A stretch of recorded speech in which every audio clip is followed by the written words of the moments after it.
The Oscars have had their say, and that means it's time for me to break out my favorite films of 2024. Now I know what you're thinking here. What year is it? And I know, but some of us actually have to wait for the independent films to actually get out to us. Which means a lot of the award ceremony 2024 films won't get to me until pretty much about now. As with every year, I've had to sift through a lot of crap just to get to the stuff that matters. And this year is certainly no different. And so here are my top 10 films. Number 10, Flow.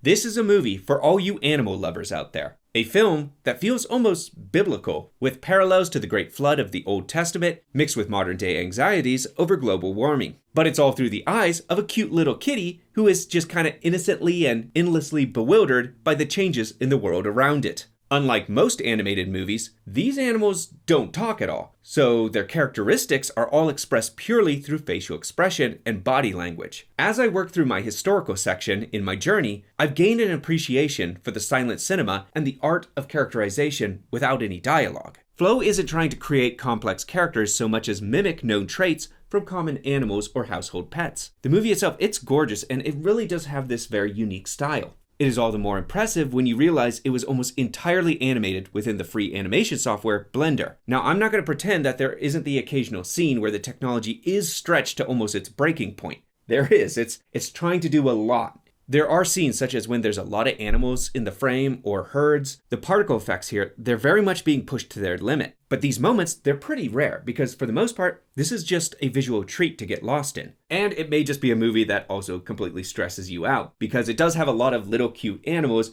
fighting against floodwaters and struggling to find just the smallest piece of driftwood to stay afloat. Every time they had to leave the boat for any reason, whether that was finding food or trying to go to new land, I just wanted to say, no, don't. Just stay in the boat. Stay in there. You will drown. This is a movie that feels spiritual, but it's very much grounded in the very relatable relationships we have with our domesticated companions, and a sense of protection we have over them. It's also a movie that drove my dog just completely nuts. She just kind of always was barking at the screen whenever the cat was meowing or she heard other dogs. So it kind of drove her completely up the wall, but we'll call it a bonding experience. I'm pretty sure I enjoyed it more than she did. Still, this was an absolutely just delightful little movie that most people will be able to watch and enjoy, at least on some level. Unless I guess you hate animals for some reason, in which case, hey, there's plenty of little animals drowning in water, so that'll even satisfy your morbid appetite. I don't know, I guess you can call that a true crowd pleaser? Definitely check this one out because this is very accessible and an easy and rewarding watch. Number 9, Heretic.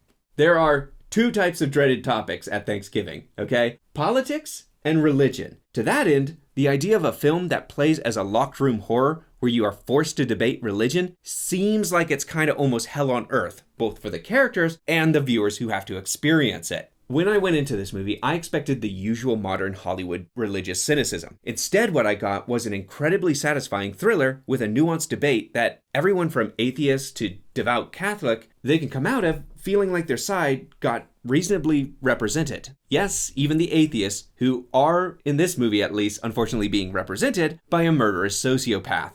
You're not affiliated with me. He makes a good case though, despite all the murder. The movie is grounded in one of my all-time favorite performances of the year from Hugh Grant, who has officially graduated out of his romantic heartthrob phase and into his crazy kind of wacky villain phase, which I'm all for it. And Grant is playing this villain that you will love to kind of hate, okay? He's very charismatic, but also, of course, twisted, as he plays this man who lures religious missionaries to his house to engage in twisted theology games. His best scene, it really comes when he's breaking down religion using Monopoly as an allegory, challenging the young girls how religion is constantly cannibalizing itself, only then for them to basically combat that he is hyper-focusing on similarities while ignoring facts like he is comparing Jesus to a deity who is half a bird. It's clever back and forths like this that's really giving the movie its energy while injecting familiar locked room horror suspense. It is hard for me to get into kind of everything I appreciated about this movie without spoiling the entire thing, because if you go in, the less you know is kind of better.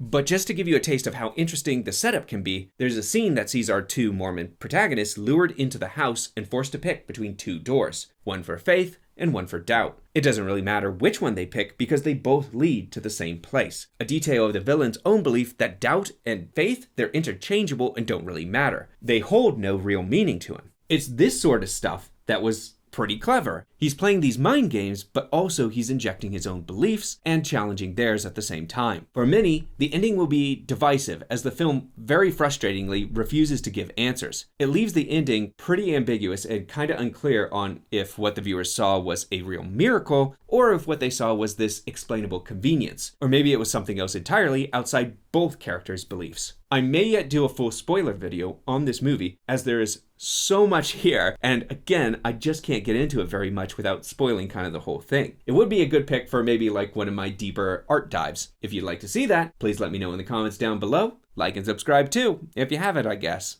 Do it. Do it. Look at me. Do it. And this film, it is far from perfect. It's probably my most flawed film on this list. Yet that doesn't take away from the fact that I found it one of the most creative and enjoyable of the year. Yet there are things that you can definitely pick out of there that they didn't really kind of lock down real tight. Certain characters become Sherlock Holmes level detectives halfway through. And again, that ending may be so abstract that people are just going to find it kind of off-putting. What clear answers can you give a movie that's mostly a religious debate, where answers are only provided on the basis of faith? As a person who grew up with religion and still is religious, I found this movie very, very fascinating, and it does a good job representing the complex nature of faith itself, while not treating it as something to be lectured against. Yet, I just really like the over-the-top characters sitting in a locked room and talking to each other. I like the puzzle box nature of it all, and it makes it one of the most rewatchable movies of the year, one where you'll be catching new things each time you see it. Number 8, Challengers. Now, hear me out on this one. I know this is a movie with its fair share of haters and its fair share of fans. On the surface level, Challengers seems like this pretty mundane sports rivalry mixed with a standard love triangle. Unfortunately, those looking for a conventional love story likely won't get what they want out of this. Likewise, those looking for a straightforward sports film will likely also come into this and find that it's, just not what they were expecting. That's because what Challengers is actually about is the nature of hatred. Director Luca Guadagnino uses tennis and the love triangle as a framing device to make a statement more on how rivalry is just as intimate as any romance. For anyone who's had a true rivalry, someone you really loathed and wanted to best, the movie seeks to show that relationship within a reversed romantic framework, which makes it one of the smartest and most unique kind of narrative framing devices I've seen this year. Zendaya's Tashi Duncan is certainly an object of both men's obsession, but also serves as something of an inciting incident to break up their friendship, despite the fact she repeatedly claims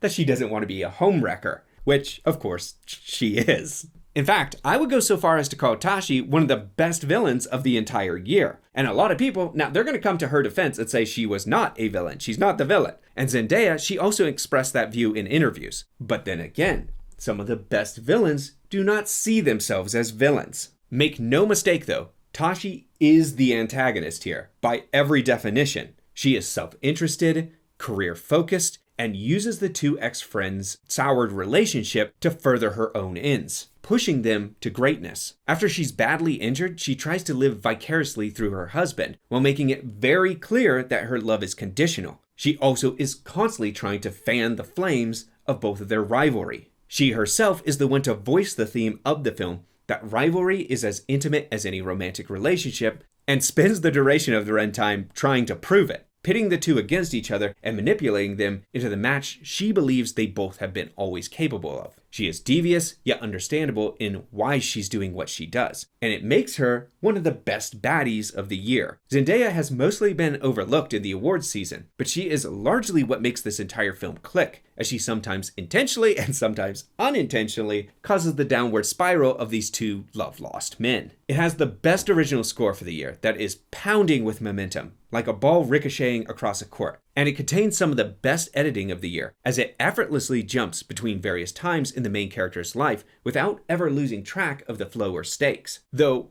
completely marketed as the Zendaya threesome film, it exceeded my expectations as a great piece on intimacy and hate, while also being both accessible and pretty entertaining. Number 7, Furiosa, a Mad Max saga. For anyone who is wondering, George Miller is now in his 80s. Yes, he is 80 years old and still putting out some of the most crazed, just heavy metal kind of action films around. You gotta respect that a little bit. Furiosa had enormous shoes to fill. In some cases, kinda impossibly big shoes. For many, Mad Max Fury Road has become the defining action film of the 2010s, It's a mix of practical effects with a brilliantly simple concept. Can you make a single chase scene sustain a full runtime of a movie? And yeah, I guess you can. I mean, he did it. Execution is everything, and George Miller nailed it with pedal-to-the-metal action, slick explosions, and likable leads who are constantly puffing up their chests to one another to display action hero dominance. Furiosa is none of that. If Fury Road is the Iliad, then Furiosa is the Odyssey, intrinsically tied together, but an entirely different breed of storytelling. Where Fury Road tells an isolated instance over a day or two, Furiosa tells an epic that spans from childhood to adulthood, from the Garden of Eden to the desolation of the wasteland. Here you have a protagonist who rarely speaks, but when she does, her words feel heavy. It's a mix of an exile journeying home and the rightful vengeance of a hurt child. Between it all, there's some of the best action sequences of the year. And yeah, they're maybe not as grounded as Fury Road, but rather lean more into the over-the-top world building this movie provides. They are no less creative for it. And lastly, you have what I consider to be the best supporting performance of the year in Chris Hemsworth's Dementus, a character who is as charismatic as he is unhinged, an almost mythological, crazed Greek hero in his presentation, while in truth, being a low-life leader of a derelict gang. This is the kind of creativity I wish we had out of every action movie. So if you are wondering if George Miller still has it in him to make it epic, then the answer would be yes. Yes, he does. Number 6, Nosferatu. Now here's a movie where I finally get to flex my historical journey knowledge. Nosferatu comes at almost this weirdly, almost prophetic time. The original 1922 movie was released 2 years after a worldwide pandemic known as the Spanish flu. Nosferatu, it's also this unofficial adaptation of Dracula, as it uses other names and locations to try and get around the copyright of Bram Stoker's classic. Dracula became Count Orlok, and it took on a new life of its own as an allegory for the spread of disease and the unstoppable nature of death. The director of the original, F.W. Murnau, claimed that the film was actually about World War I, but the audience found their own meaning in it beyond the director's original intentions. Nosferatu would be remade by Werner Herzog in 1979, which returned some of the original elements of the Dracula novel, including some characters' names and some scenes. But in 2024, Robert Eggers seeks to recapture that spirit of the original, which had captivated audiences in the 1920s. 2 years after our most recent pandemic, Nosferatu returns to the big screen, this time fully embracing the pandemic allegory and leaning into it with a much lighter touch than Herzog, but stronger than the original had,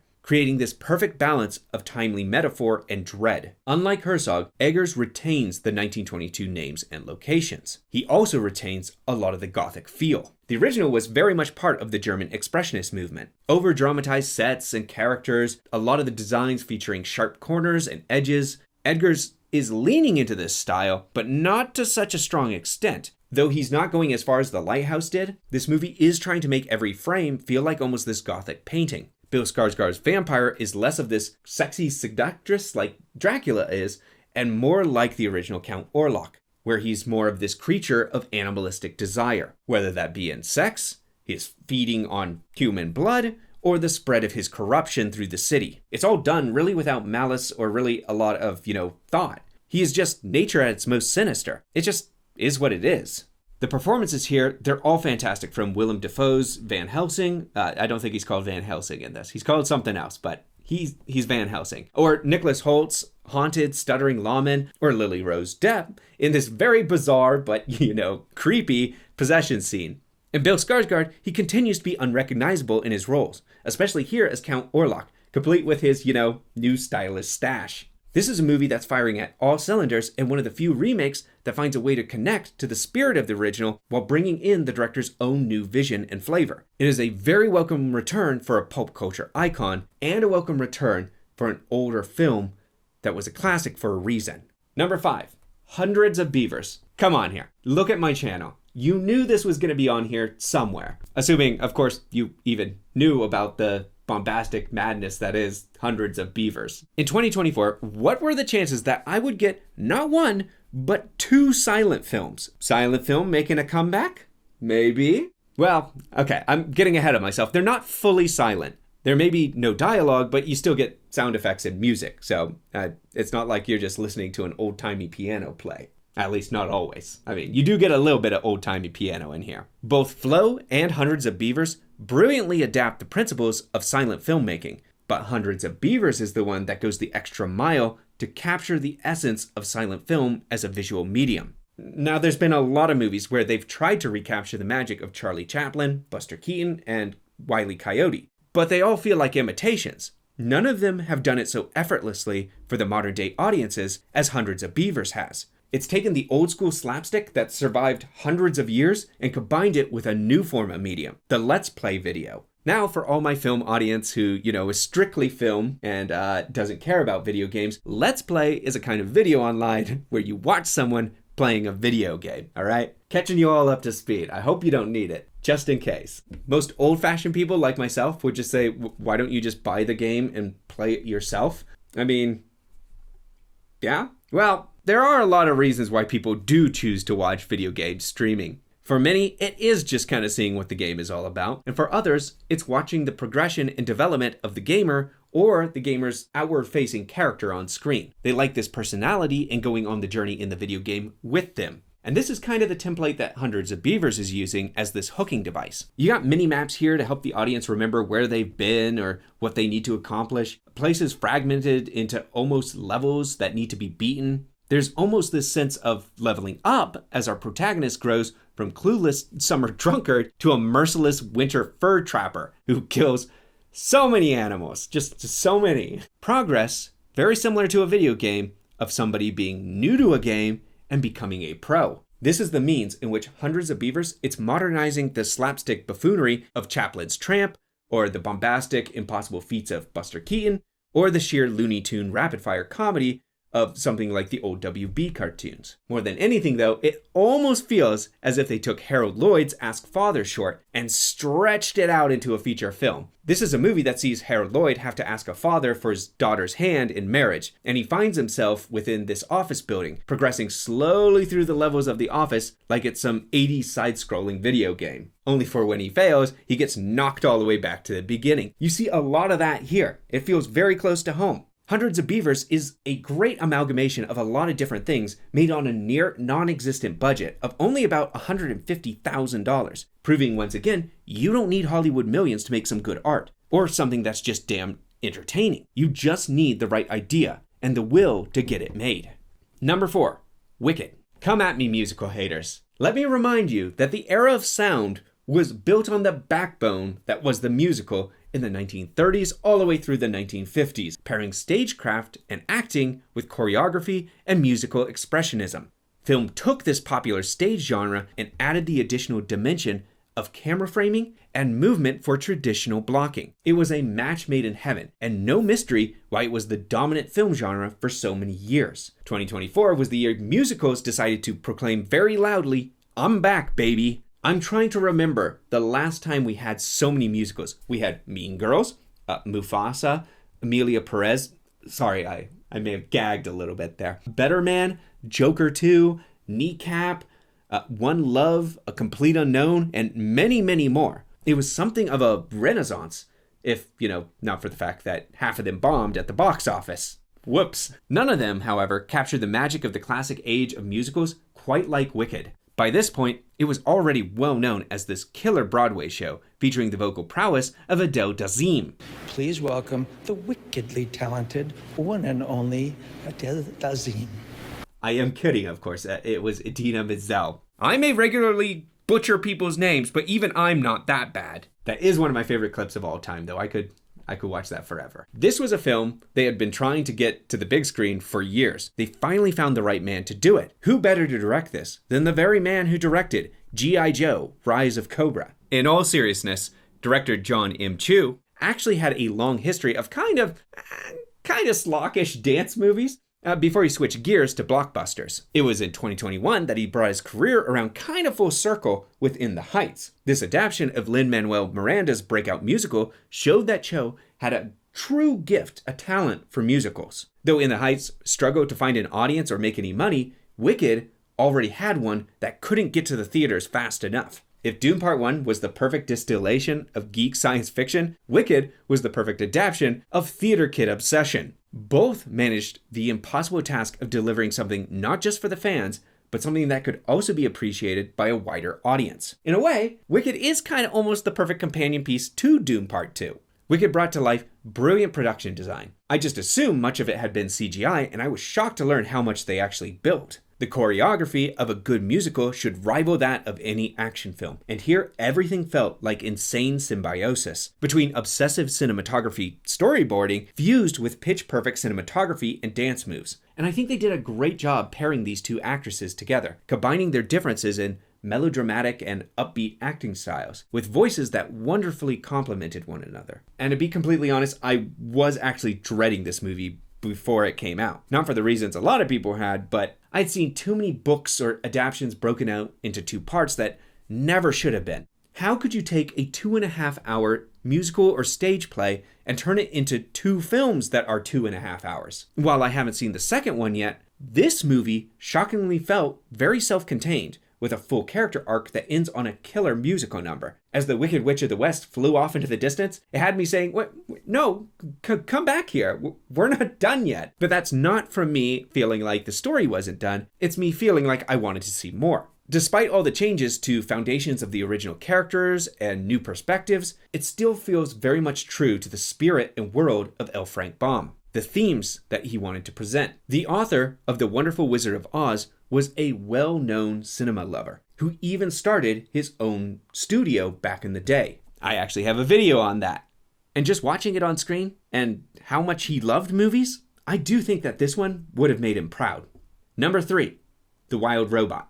This was the animated surprise of the year. Maybe not so much as Flow, especially since it won the Best Animated Award, but this one still kind of felt like it came out of nowhere. DreamWorks can often be hit or miss with their animated material, but every so often they take a big swing and knock it out of the park. The Wild Robot, it's one of those times. Stories about robots that are becoming more sentient or more human, that's nothing new. There are multiple films that have taken this formula and run home with it. This movie, it's coming at it at a slightly new angle. You have a robot here who's dedicated to her tasks and missions, but when her task becomes motherhood, it requires her to evolve. This is a movie that's kind of one part WALL-E, one part Castaway, and I guess one part Aliens, I guess? Sorta. Get away from her, you bitch! It is a journey of how one becomes attached to the people they raise and how they develop from that and become new people, but also the necessity to ultimately complete that mission and let them go. The birds have got to leave the nest, okay, at some point.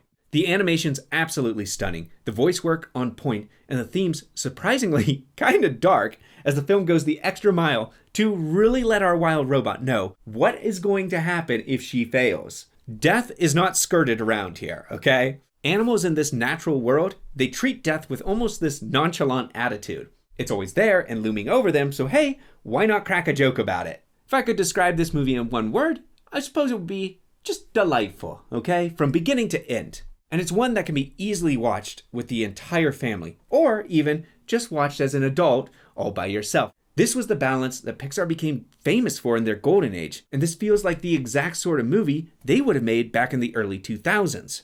And although DreamWorks has always kind of been more of a studio that is throw everything at the wall and see what sticks, this one did stick, and I'm excited to see how they handle tackling those future books in the series. Number 2, Sing Sing. I have a full video on this one, and I welcome you all to go and check that out. It goes much more in detail regarding my praise of this film. This was a movie A24 made frustratingly hard to find. I had to really go out of my way to see it, and when I say out of my way, I mean 2 hours out of the way on icy roads. This is a movie for people who have true passion for the arts and believe in its power to transport and heal. It follows the theater program in Sing Sing Correctional Facility as inmates perform in a play and have to come to terms with the choices in their life that led them there, using performance as both an escape and a therapy. It's a movie that's not only just telling this pseudo-true story, but tells it with people that actually were part of the program. With exception to the lead, played really heartfeltly and compassionately by Coleman Domingo, almost all other characters here were actors who took part in the actual acting program at Sing Sing. This includes the main secondary protagonist, Clarence Macklin, who helped to get the film produced and even got a story credit on it. He is phenomenal in it, and it's really impressive how he holds his own against a seasoned pro like Domingo. This was a movie that deserved to get so much more love and recognition. It was easily the most emotional movie of the year that balanced comedy and drama with this really finesse. all while making the story something emotionally resonant, yet accessible for everyone. Killer performances and a real human story about people rising above where they began and finding power in storytelling. And isn't that what this is all about? So check out my full video on the film, but more so, be sure to seek out this hidden gem, because it is undeniably one of the best things to come out this year. Number 1, Dune Part 2. Usually when people show that clip of that character saying that, they're talking about Paul. But here, I'm talking about Denis Villeneuve, who made this movie as a personal life mission, a passion project he has said in interviews he has been working towards his entire life, even doing storyboards when he was in high school. And he makes sure to deliver. I can think of no worse tragedy than if Dune Part 1 had come out, and then Villeneuve was never allowed to do the second half. The first film had the unfortunate timing of coming out right at the height of the pandemic. It did modest numbers, but it is easy to imagine a world where the studio just decided, hey, that didn't make enough, we're going to pull the plug.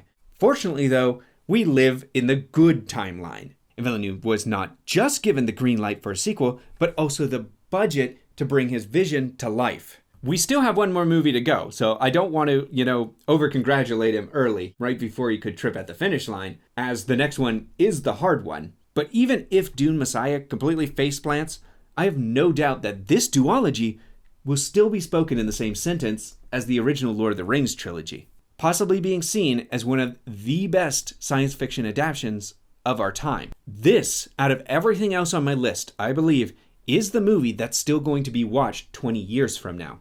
It will be worth putting on just to rewatch and revisit how the stars managed to perfectly align to get this to come to life, and the luck that it managed to make it through all the trials and tribulations such as the pandemic. And that's not an opinion, I'm going to say that's a guarantee. Here you find a world that is fully realized and lived in, with amazing performances and killer action scenes. Let's be honest here, what other movie can you possibly watch where there's people firing nukes from the backs of giant worms? It's great, it's good stuff. And while the action, it is what made this film a hit at the box office, its lasting impact is going to be perfectly transferring one masterpiece from one medium into another. Not by endlessly being dedicated to the source and unbending, but knowing exactly how film would complement a story, knowing what to change and what to keep in place. And I'm not going to get too deep into this because I am saving it for when I go into my deep dive at the end of this current fantasy series I'm doing. I've started with Rings of Power, I'm moving on to Wheel of Time, and then I think I'm going to hit Dune series here. Keep an eye out for that, like and subscribe, and you can see it. Easy peasy. Do it. Do it. Look at me. Do it. But I will add that this is an amazing epic with larger-than-life characters and a true sense of cinematic scale, all brought to screen with brilliant cinematography from Brian Fraser. I am very excited to see if Denis Villeneuve can stick the landing in the very challenging yet hopefully rewarding Dune Messiah.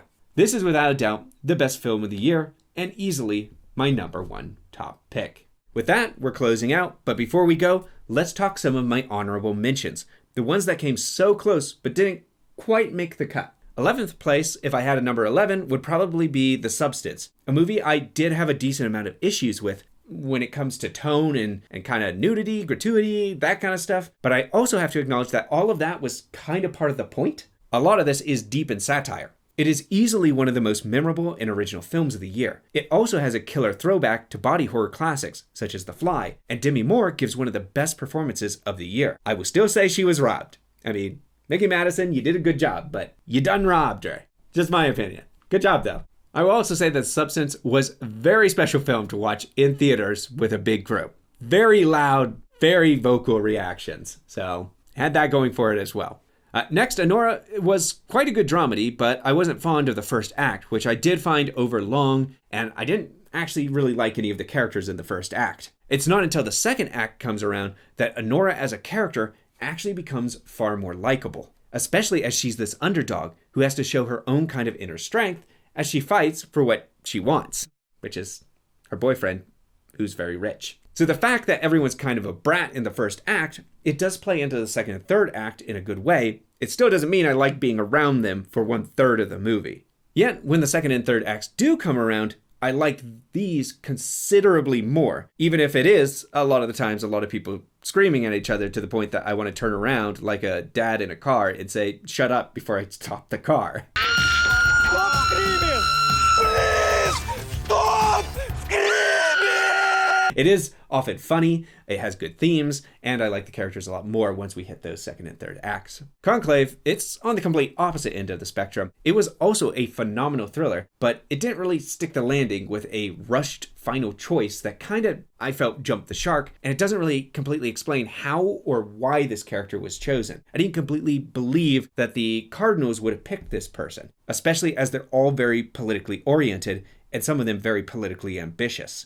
Different Man also nearly made the cut for very similar reasons, as this great look at the grass is greener on the other side narrative. A man with a skin condition that takes an experimental treatment and becomes a handsome hunk that looks like Sebastian Stan. There's worse fates in life. Unfortunately, though, this does cause him to lose everything he always wanted, as a man with the exact same skin condition comes to basically steal his entire life away. Sebastian Stan here gives a great performance and is very understated. I actually like him here a lot more than I liked him in The Apprentice. Not that he was bad in The Apprentice, but the problem is, like Conclave, I wish it stuck the landing better, but the big problem here is it goes into a final montage at the end where the main character commits a few acts that I just didn't believe that this milquetoast character would commit. Still a fantastic look at the nature of confidence and identity, and I very much recommend that. Late Night with the Devil is also a great low-budget concept, with a talk show host that tries to summon a demon on air. What could go wrong? I could easily see this becoming a cult Halloween classic in the future. Memoirs of a Snail was an impressive stop-motion animation that felt like a very personal story that was taken and exaggerated to more extremes. A sad, yet strangely optimistic movie, and very much a good passion project, and a good look at an art form that, doesn't always get a lot of exposure. Alien Romulus was a movie that took me back to what I loved about the movies in the franchise, as a fitting tribute to some of the best films, one that remained dedicated to showing off big-budget practical effects. Inside Out, meanwhile, was an emotionally satisfying, if familiar, revisit to the world inside Riley's head. And those probably make up my big runners-up. And that's it for my top 10 of the year. So, all done. Finally. Whew.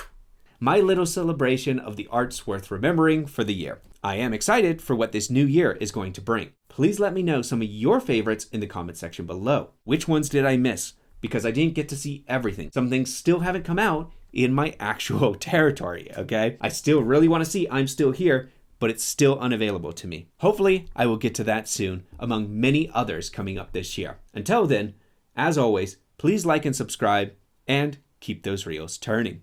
Thank you.